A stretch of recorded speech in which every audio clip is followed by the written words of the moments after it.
You see my screen? Yeah, I can see your screen. Okay, so this is a past analysis, but let me just go to the present one, the one I'm looking at for tomorrow, right? From tomorrow that I'm just gonna watch. It's on Euro odd. Okay. So this is on Euro odd, same link. So this is actually the pair that I'm looking at to trade for next week. So right here, this is the daily chart, but this is how I analyze the market. And let me take this off. Let me take all this off. So actually leave on my screen is the moving average. Like this, the moving average I use is an exponential moving average, EMA 20 on the weekly chart.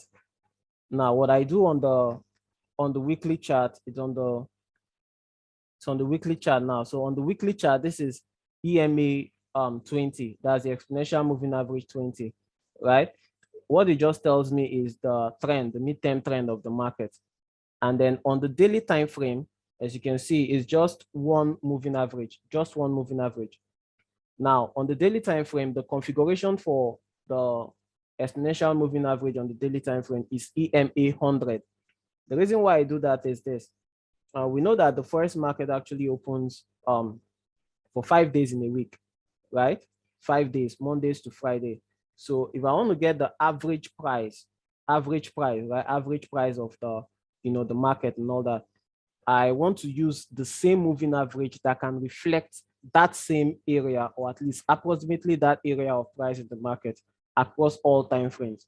So majorly the time frames I trade and analyze is the weekly time frame, the daily time frame, the daily chart, and the 4-hour chart, right? I'm with you. Just keep talking. Okay. Yeah, I just unmuted my stuff. I don't need background noise. Okay. Now on the daily time frame, what I have is the EMA 100. So what I simply do is I want to get the average price, like I told you. So since I'm using the EMA 20, that's the only moving average I use. On the daily chart, since 10 days, there are 5 days in 1 week, right? So I do 5 times 20. So that's how I come about the 100 EMA. So I use the 100 EMA, right, for the daily time frame. Now on the 4-hour chart, instead of the 100, on the 4-hour chart here, what shows is what I use as that reference is EMA 600.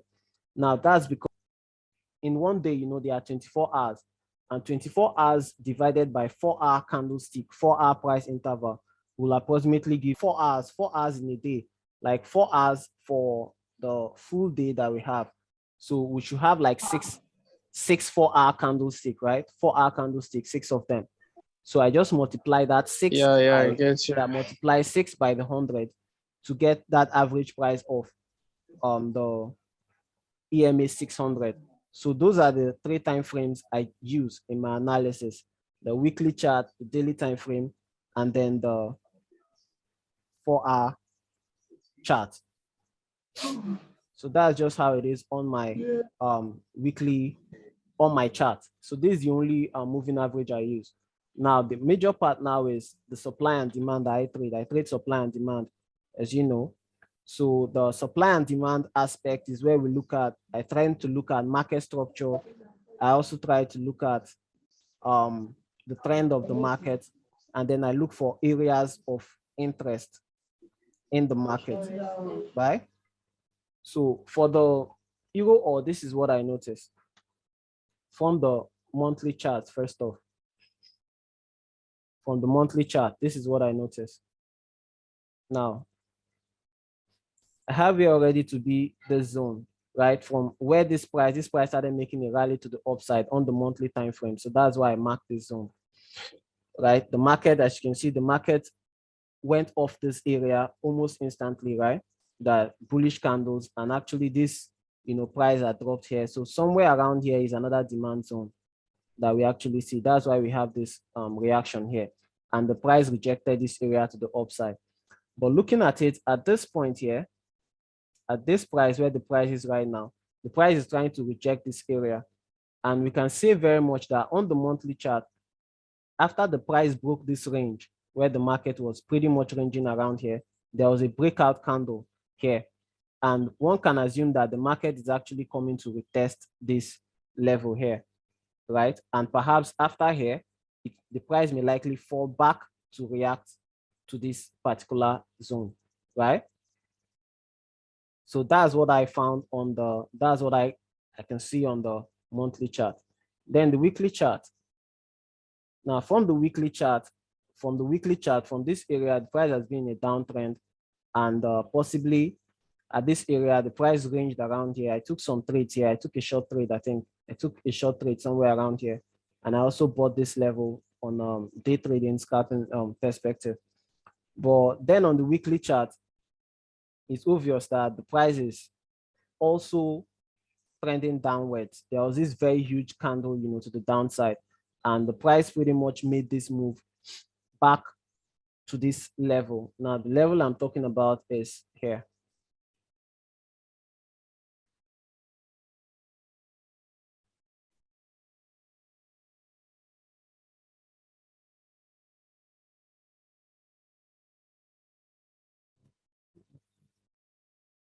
You can see where this rejection is, and price coming to, showing huge resistance in this level. And now what I also notice is this, that the price at this point is, the price at this point has formed, the price here at this point has formed this, a shooting star candle, and a shooting star candle, just as it's formed at this level, the price is actually rejecting this level again. So one can say, or what I'm saying is, a likely scenario like this, trying to, where's the stuff that I'm trying with, okay? So one can actually say what we may be having here is a structure, a support level, right? A support level being broken, and at this point, the support level is actually turning to a resistance level on the weekly chart. However, we notice that after this slight rejection from the downside, there has been rejections from the downside, and after these rejections, we had this momentum push to the upside, right? And so far, if this level is broken to the upside, I may not be taking this trade. I may actually be waiting for another week to close bullish. Then I'll actually buy this price to perhaps this level here, where I should be expecting some form of supply. But the price here is already showing some kind of resistance, which we shall confirm on the lower time frame, right? On the daily time frame. Now, moving on to the daily time frame, this was exactly where it got interesting. As you can see, it's the same moving average on the average price that you see right here, that you see here, right? It's the same moving average that you can actually see here on the weekly and on the time frame. So this is the EMA 5 or the EMA 100, yeah. And on this same level right here, the price is actually showing that same resistance now. Most likely at this point, this is a shooting star, daily shooting star candle rejecting this level, and the price is actually showing this is a shooting star candle, this is another shooting star candle, right? Multiple price rejection and an institutional drop, right? I believe you know what an institutional drop candle is. It's just areas where others kind of, let me zoom in a little. You can see mostly that the price here for this day, there was a huge drop, right? The price actually did not have much wick to the upside. It was like a momentum drop in price, right? And it's actually confirmed with this trend, not breaking and closing above the moving average. So this is what I'm looking at. For an entry, this is where I'm aiming to actually observe how the market will play out. At this point, when I see shooting stars like this, shooting stars or hammer, to actually know how they will hold, I like to use my Fibonacci. Now, what I do with the Fibonacci is to actually check the average, like the mid price, where this could actually react. So if I place the Fibonacci here at the top, and also place at the bottom of this weekly candle, and then I plot the 0 point, the 50 level. Now this is trading view, so it's going to be different, but this is actually the level, the 50 fib level, right? And after then I can actually take the stuff off, take the fib off. Okay, so this is the level where I'm hoping to enter the market. This is the level where I'm hoping to enter the market, somewhere around here. So most definitely, I may be watching for an entry around here. Seeing how Monday plays out. If Monday goes bullish, right, this level will be a level that I'll be watching. And if I go on my 4-hour chart and I see some form of price rejection around here and further 4-hour candlestick pattern, to validate this entry, I can then comfortably take my short position all the way down to continue. Now, if I'm lucky enough, provided on how the trade plays out, this would actually be my first target, or this place is a good target. This place also is a good target, but there's every possibility that if the fundamentals are right, Euro AUD could actually continue trending downwards all the way down to perhaps, all the way down to perhaps this level. And if the analysis is right, this could hold up to about 800 to 700 pips. So it's actually a long shoot, right? It's actually a long shoot. Now, let's just do a recap. Let's do a recap on past analysis that I did. Let's just do a new. I really don't trade a whole lot of pairs myself. I just look at some, okay, like for AUD USD. AUD USD, I think we analyzed AUD USD as a group, right? We like minds, and we analyze AUD USD together then. And the AUD USD trade, as we can see here, though the levels are not showing clearly because I actually did some things here, but this was actually the target. And right here, this was the trade shared on trading view, rather. I think this was, okay, yeah, for the 24th. This was actually the analysis on trading view, where after this break candle here, we're expecting the market to come down to this demand zone here on the 4-hour and then react, go up a bit, right? You can see the same moving average here. This is the same moving average, but I want to believe this is the daily chart. Yeah, I think this is the daily chart time frame. So we're expecting that the market will actually come to fill a level here, unmitigated zone, and then come and then fall to the downside, right? And I think we had this trade. This trade actually came out profitable because we had this trade, because as you can see down here, just after that week, for the 24th, this was exactly what happened. Yeah, okay, this is the trade here. This is the trade, quite spot on, right? The price actually fell down Monday. On Monday was quite bearish, and then price actually went back into the zone. Went back into the zone we're expecting, somewhere close around there, and we got a good trade. And so far, you can see that AUD USD is still trending downwards.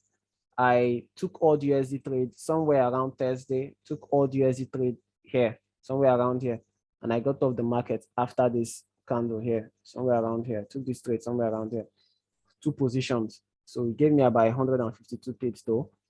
And another one we actually took at that same time was the odd card pair. I think we analyzed that almost the same time, because odd card and AUD USD had that same position then on the chart. So this was the same scenario we had in odd card, almost the same scenario as the AUD USD, right? AUD USD. So for odd card here, this was the analysis, the same thing, almost the same thing. For odd card, I think this was just that same day for April 24th. And this was exactly what we were looking at. So exactly what we were looking at together. The price broke below. Before then, the price was coming from a supply zone. And perhaps in our next meeting, we may likely explain this, though I've done it before.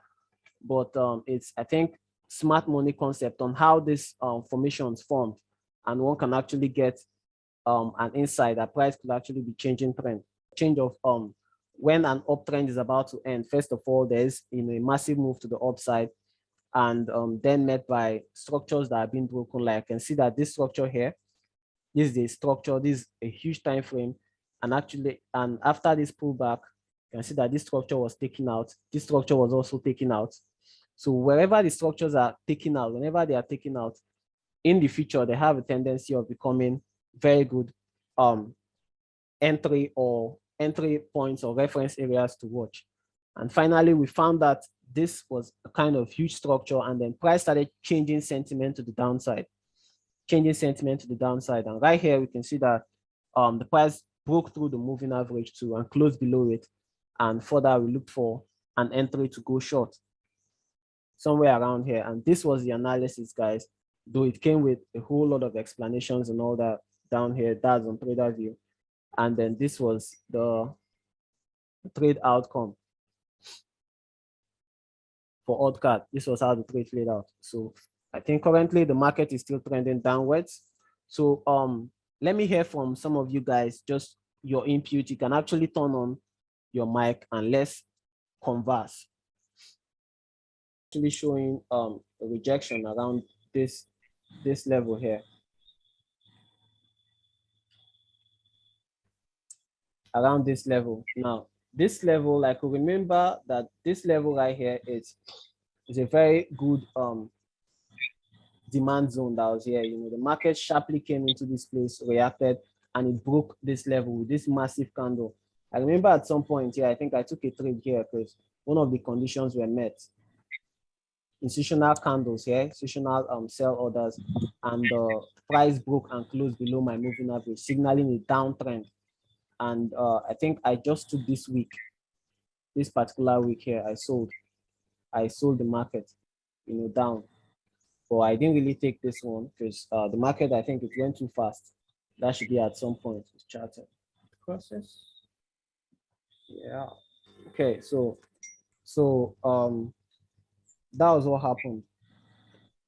So when the market at this point now, this is the area I'm very much interested in because I can well spot that huge price rejection, just the same way the price rejected here by this amazing shooting star candle, and afterwards, you know, at this level, reaching a sensitive level like here, this level I consider a huge support. We call it support level, but in my own thesis, I call it a demand zone, right? Because it's more sensitive, because inside a demand zone or a supply zone, it's possible to find resistance and support within, right? So when this huge candle broke this level,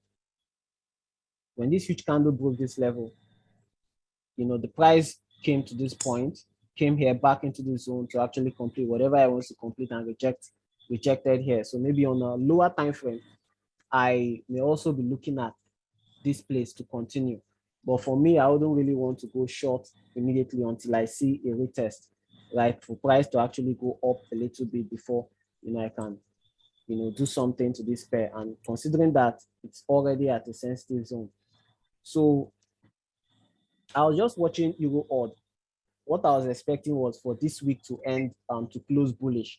Like if this week had closed as had broken to the upside and closed above my moving average, I would have been looking to place a buy, like a simple retest somewhere around here, and to place a buy up to this zone here, up to this zone, somewhere around here. To actually be my, you know, take profit around this zone, right?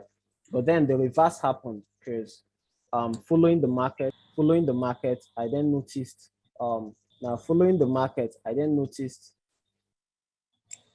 something more interesting. I then noticed that at this same level where the market was rejecting, it's easy. I can see this same on the daily time frame. You can see this more like this is not a shooting star though. This is more like the doji. and followed by an impulsive candle. I think this was the area because I was waiting to buy somewhere around this level. I was waiting to buy the market, but it actually didn't play out. So at this point here, let me use this, my zone. This is where it got interesting. This is another supply zone being formed on the daily time frame. So this is where I'm expecting to trade this market. This is where I'm expecting to trade this market, guys. So why is it a valid supply zone that is formed on the daily time frame? Okay. Now, if I zoom in a bit and look closely at this candle, first off, there was a massive rejection at this level. There was massive rejection. You can see at this price here that there is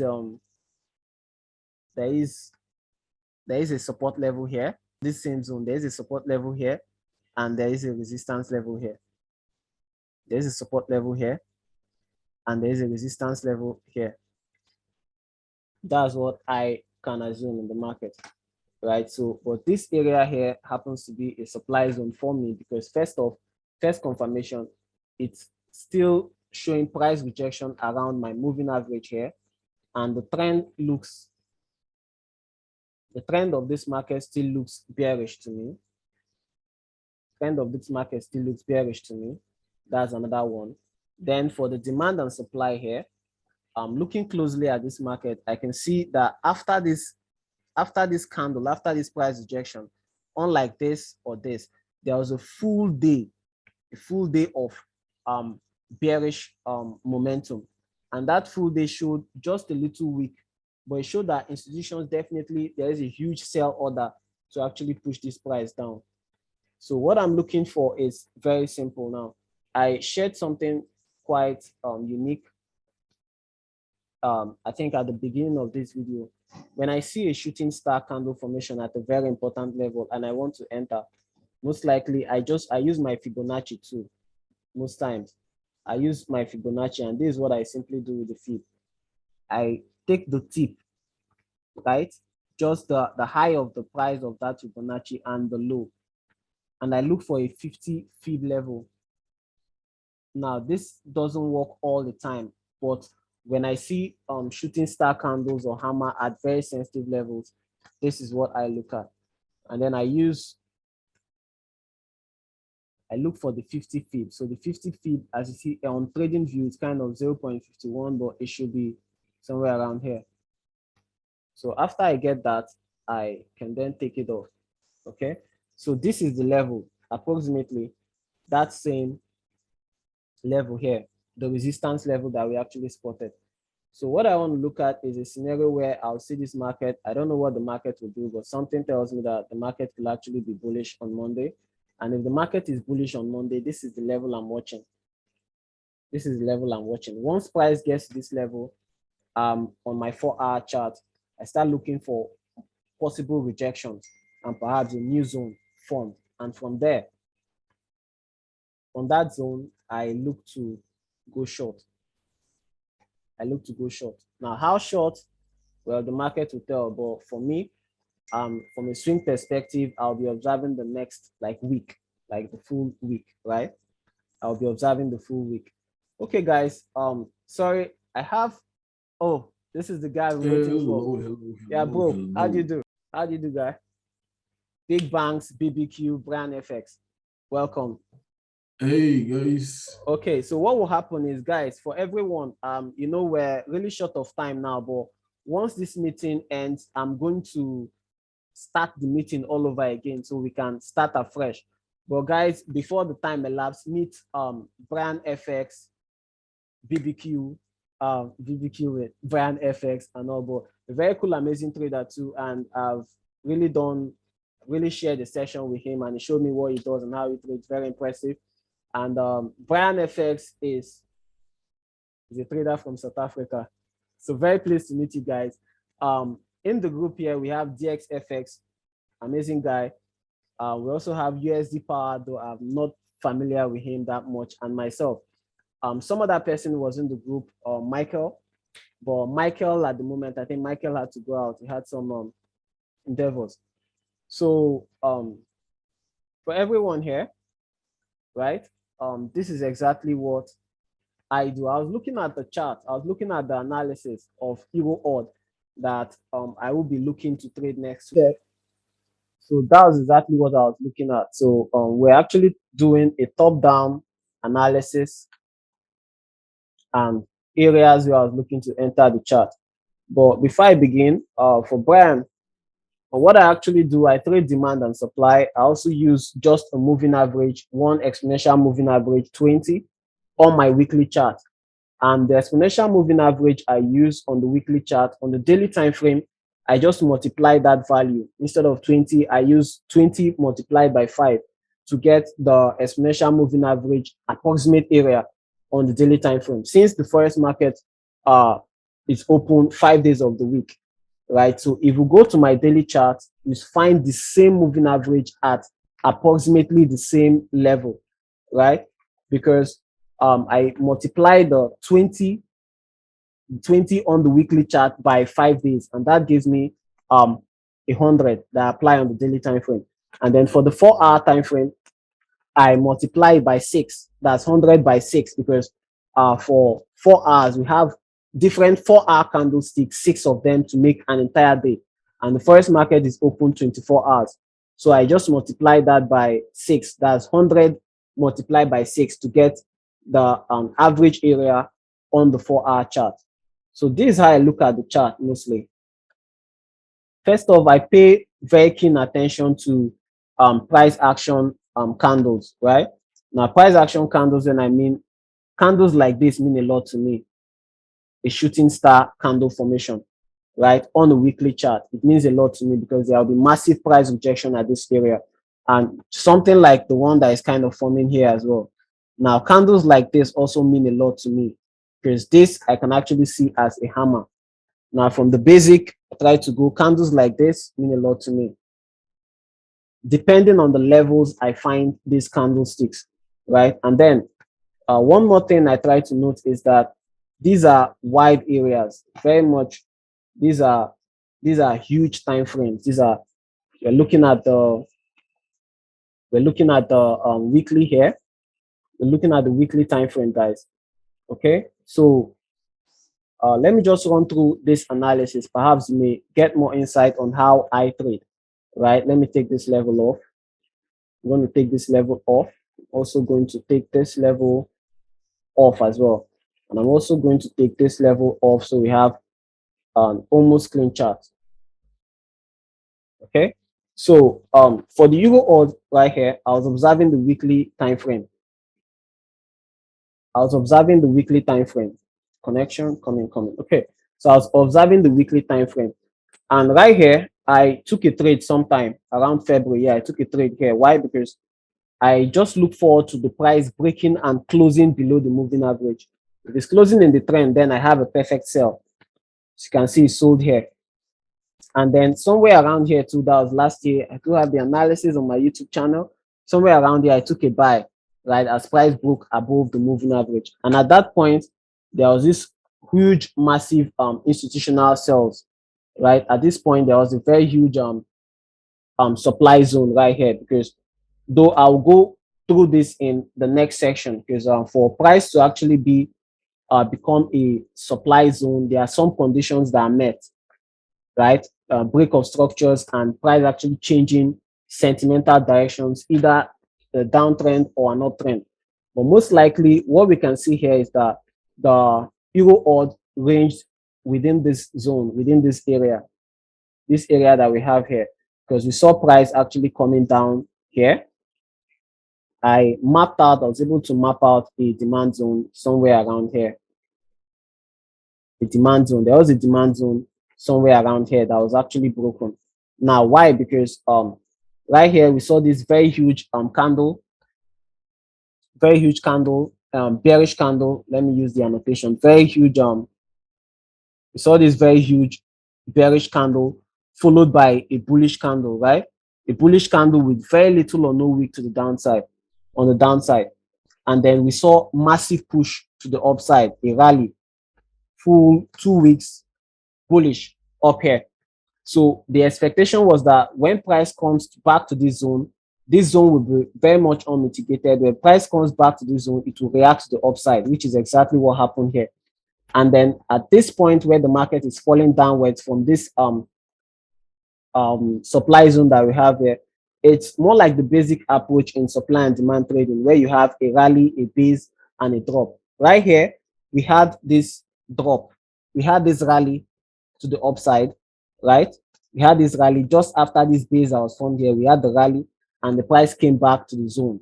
RBD, DBR, rally, base rally, and all that.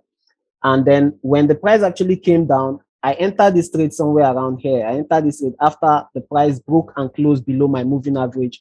I entered this trade on, I think, the 4-hour candlestick. I don't go below 4-hour for my trading.